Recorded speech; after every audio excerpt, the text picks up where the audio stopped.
जिसे फजूल समझ कर बुझा दिया तूने, वही चिराग जला तो रोशनी होगी। देखती आँखों को, सुनते कानों को, मोहम्मद इशाती का सलाम। अस्सलामु अलैकुम वरहमतुल्लाहि वबरकातुहू।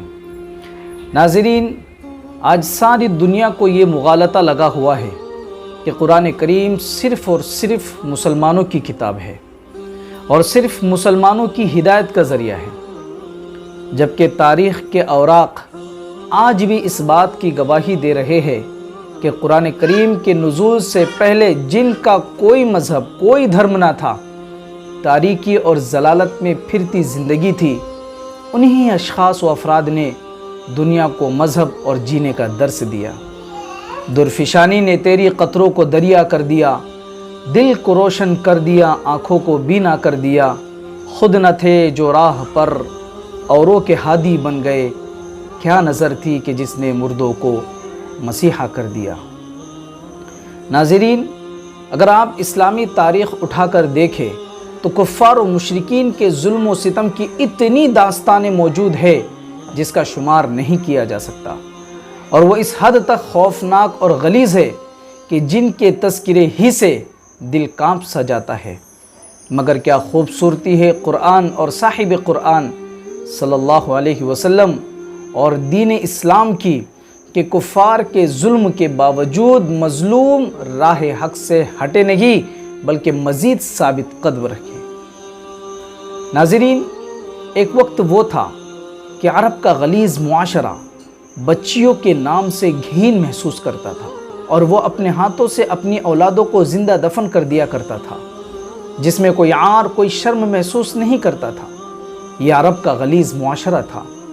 लेकिन जब इन्हीं बद्दुओं के दरमियान अल्लाह ने कुरान करीम का नुज़ूल फरमाया तो 23 साल की कलील मुद्दत में ऐसी दिलों की कैफियत बदल जाती है कि जो लड़कियों को ज़िंदा दफन किया करते थे, आज दूसरों की बच्चियों की परवरिश करने पर बहस व मुबाहसा कर रहे हैं कि ये मेरा हक़ है, ये मेरा हक़ है।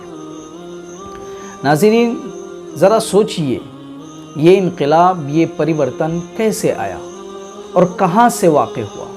बिल्कुल यकीनन ये इनक़िलाब और ये तब्दीली तालीमात कुरान ही की है, जिसने मुर्दा क़ुलूब को जिला बख्शी, बेजान ढांचों में जान डाली, रूह को ताज़गी का असर दिया।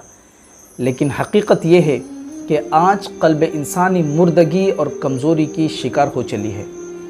इसमें नफ़रत, अदावत, दुश्मनी, हसद, गलाज़त, तहबतें जम चुकी है, जिससे प्यार, मोहब्बत, इसार, हमदर्दी सब ख़त्म हो चुकी है।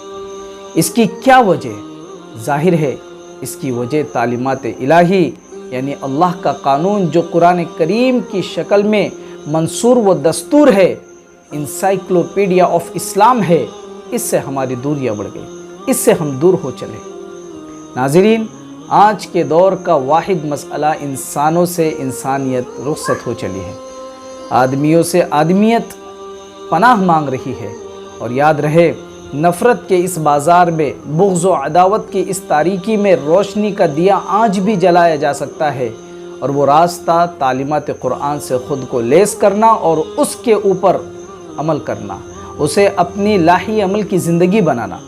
इसके बावजूद दुनिया में आज भी ऐसे फ़साद ज़दा ज़हनियत रखने वाले लोग मौजूद हैं जो ना तो अमन को पसंद करते हैं, ना अमन की तबलीग करना चाहते हैं।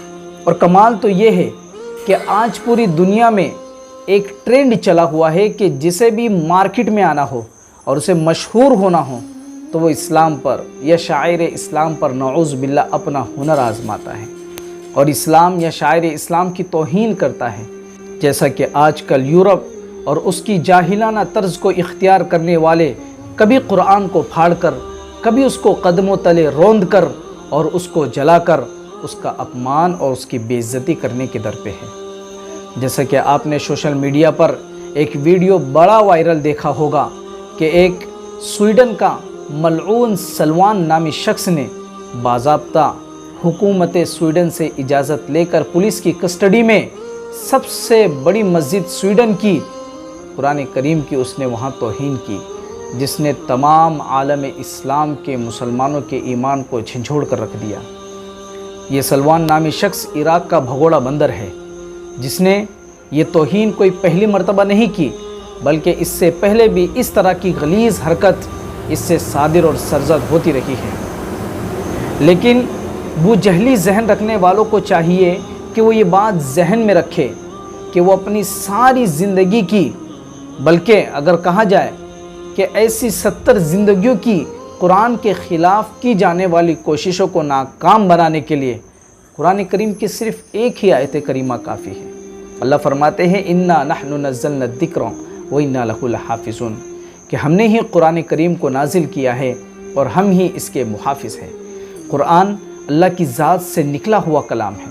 جس طرح اللہ کی ذات کبھی ختم نہیں ہو سکتی، اسی طریقے سے قرآن کریم بھی چاہے کتنے ہی ہتھ کنڈے اپنا لو، اسے یورپ کیا ساری دنیا مل کر ختم کرنا چاہے تو بھی وہ ختم ہونے والی نہیں ہے۔ وَمَكَرُوا وَمَكَرَ اللَّهُ وَاللَّهُ خَيْرُ الْمَاكِرِينَ، ساری تدبیریں آزما لو، اللہ جب تدبیر آزماتا ہے تو تدبیروں کو توڑ کر رکھ دیتا ہے۔ یہ قرآن دیگر مذاہب کی طرح کسی شخص کی لکھی ہوئی کتاب نہیں ہے، بلکہ یہ منزل من اللہ ہے، یعنی اللہ کی جانب سے، اللہ کی طرف سے اتاری گئی کتاب ہے۔ یہ نہ مٹنے والی ہے نہ گھٹنے والی ہے، نہ اس میں کوئی کسی قسم کی زیادتی کر سکتا ہے اور نہ کچھ کمی کر سکتا ہے۔ 26 آیتوں کے نکالنے والے خود 26 مذاہب کی ٹھوکر کھا رہے گئے۔ گنڈوں کی کتاب کہنے والوں کو مسلمانوں کا قبرستان تک نصیب نہیں ہوا۔ وہ آتش اور آگ کی نظر ہو گئے، مٹانے والے خود مٹ گئے۔ زمانے دراز سے دنیا نے دیکھا ہے، تاریخ کا تجربہ ہے، قرآن کو مٹانے والے خود یا تو مٹ کر رہ گئے یا پھر وہ اس کے گرویدہ بن گئے۔ ابو جہل مٹ گیا اور آج لوگ اس لعنتی کی قبر اور اس کے گھر پر بیت الخلا کر کے آتے ہیں۔ شیبہ خود مٹ گیا اور وہیں حضرت ابو سفیان رضی اللہ تعالیٰ عنہ، حضرت اکرمہ رضی اللہ تعالیٰ عنہ، حضرت معاویہ رضی اللہ تعالیٰ عنہ، حضرت عمرو بن عاص رضی اللہ تعالیٰ عنہ، حضرت عمر بن خطاب، حضرت سعد بن ابی وقاص، حضرت اسد بن زرارہ وغیرہ، ان سب نے جب قرآن کو سنا تو اس کے اسیر ہو کر رہ گئے۔ اور یہ بات ببانگ دہل کہی جا سکتی ہے کہ رہتی دنیا تک قرآن کریم اپنا اثر دنیا پر چھوڑتا رہے گا، ولو کرہ الکافرون ولو کرہ المشرکون، چاہے کافر اور مشرک کتنا ہی زور لگا رہے۔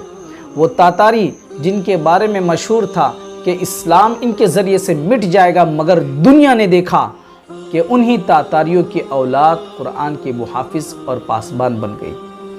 علامہ اقبال رحمۃ اللہ علیہ نے کہا تھا نا، ہے آیا یورش تاتار کے افسانے سے، پاسباں مل گئے کعبے کو صنم خانے سے۔ ناظرین، قرآن کی توہین ہر وہ شخص کرنے سے گریز نہیں کرتا ہے جس کے ذہن میں یہ بات ہوتی ہے کہ قرآن صرف اور صرف مسلمانوں کی کتاب ہے، جبکہ اگر دیکھا جائے تو اللہ تعالیٰ نے قرآن کریم کو ساری انسانیت کے لیے اتارا ہے۔ قرآن کریم نے بتایا کہ انسان دنیا میں کیوں آیا، قرآن کریم نے بتایا کہ اچھائیوں کا نتیجہ کیا ہوتا ہے، قرآن کریم نے بتایا کہ اچھے انسانوں کو کیا بدلہ ملتا ہے، قرآن کریم نے بتایا کہ امن و امان، پیار، محبت، شانتی دنیا میں کیسے قائم ہو سکتی ہے۔ قرآن کریم پیدائش سے لے کر موت تک اور موت سے لے کر دوبارہ زندہ اٹھائے جانے تک اور دوبارہ زندہ اٹھانے کے بعد کی زندگی، یعنی سورگ اور نرگ، جنت جہنم کے فیصلے، تمام تر چیزوں کی تفصیل قرآن کریم نے بتایا ہے۔ قرآن کریم بتاتا ہے کہ ایک ناری اور ایک عورت کا سمان کیا ہوتا ہے، اس کا کیا مقام، کیا مرتبہ ہوتا ہے۔ شرط یہ ہے کہ ایک مرتبہ، صرف ایک مرتبہ قرآن کو اس حیثیت سے پڑھا جائے کہ وہ کسی مذہب کے لیے نہیں ہے بلکہ دنیا کے ہر انسان کے لیے ہے، میرے لیے ہے، آپ کے لیے ہے۔ پھر دیکھیے دل میں اس بات کا احساس ضرور ہوگا کہ جسے فضول سمجھ کر بجھا دیا تو نے، وہی چراغ جلا تو روشنی ہوگی۔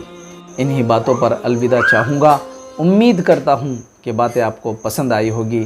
ملتے ہیں انشاءاللہ بہت جلد اسی طرح کی نئی اسلامی باتوں کے ساتھ، تب تک کہ السلام علیکم ورحمۃ اللہ وبرکاتہ۔